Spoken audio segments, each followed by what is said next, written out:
Hello everyone, it is British Redditor here, coming at you from the colonial times. This is my first video on my channel and I thought I'd start off with a big bang, r/supernova-revenge. This is a story that comes from a user called True Dead God Walking, and it's titled, You Try and End My Life? Maybe make sure you wish yours was. I've wanted to post this here for a while, but I only just got the true best ending. I apologise if this is a bit long. Backstory. I'm super allergic to aerosols and perfumes commonly used in spray cans of cologne, to the point I go into anaphylaxis if it touches me directly or breathe it in directly. And I've had several close calls. I'm also mildly autistic, and used to be rather nerdy and antisocial, making me the perfect target for all of the assholes out there. Now for the story. I was in math class right after I'd learned I was allergic to cologne. This being junior high, this was actually a pretty major problem, as I couldn't even change in the locker rooms most days. Of course, I had several people in my class that were absolute jerks to me, and on that particular day, the miscreants were messing around with a bottle of Axe body spray. One was running around in the middle of class, no less, spraying people with it. I wasn't too bothered at first. I just put my jacket over my head to keep out anything that got too close. Then, the guy, we'll call him Dick for comedic reasons, sprayed the girl right across from me. I had to quickly ask to leave the room, which my math teacher begrudgingly agreed to after my nose started to bleed and I was visibly getting hives on my face and arms. I quickly left to jeers of, "What, the smell too manly for your gay shit?" and "Go back to your anime, Opie, no one wants to see your face explode." In front of the math teacher, mind you. And I spent most of the rest of the hour puking out the lunch I had recently eaten. Seeing it was the last hour of the day, I decided to wait until school was over before calling my mother to take me home to save out on the paperwork. Soon enough, the bell rings and I leave the bathroom to head to the front office to call my mother. As I was walking down the hall, however, I hear some conspicuous giggling behind me, which I recognise as Dick's. Then, I hear the worst sound, the hiss of a spray can right in my face. I dropped instantly, my airways closing like an eyelid, gasping for breath. I didn't even have enough time to call for help before I passed out on the floor, but not before hearing a soft, "Oh shit," from one of Dick's friends. I found out later that, of course, the cameras in the hall were down for maintenance. The same bullshit as always. Anyone with half a brain knew by that point that the cameras were just for show.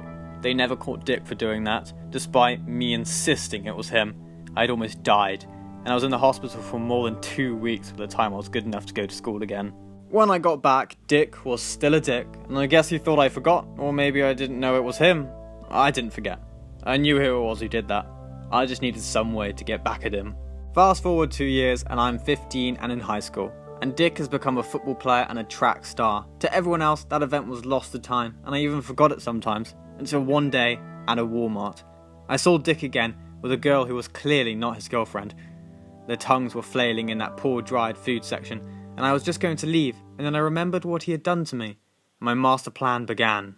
I quickly snapped a picture, and I hurried on my way, an evil smile on my face and a more sinister plan forming in my head. I spent almost a year gathering every piece of juicy dirt I could on poor Dick, and trust me, it was a lot. I'm not going to list everything here, but to put up a few things: child pornography, drug use, underage drinking, poaching, took some time to dig that one up, vandalism, etc. Then, I got the best one of all, an explicit image taken by one of his friends at a house party that I had to borrow someone's iCloud account to get. This one was something that made me sick to even see. Dick on a bed doing something unsavoury to his own sister, who, to top it off, was only 11. Once I had gathered over 300 images, recordings and text messages, minus my grand finale, and anonymously put them into a police Dropbox in a big manila envelope. After only a day, I didn't see Nick at school. Then a week passed, then a month, and even hear a news report in it. This wasn't enough for me. Even though I knew from a friend he was already in jail, I decided it was time to make sure I ruined his life forever. So, what did I do, you may ask? Well, I took my trump card image and put it in the mailbox of Dick's poor family. I then waited. I didn't hear any more about the story until just a week ago.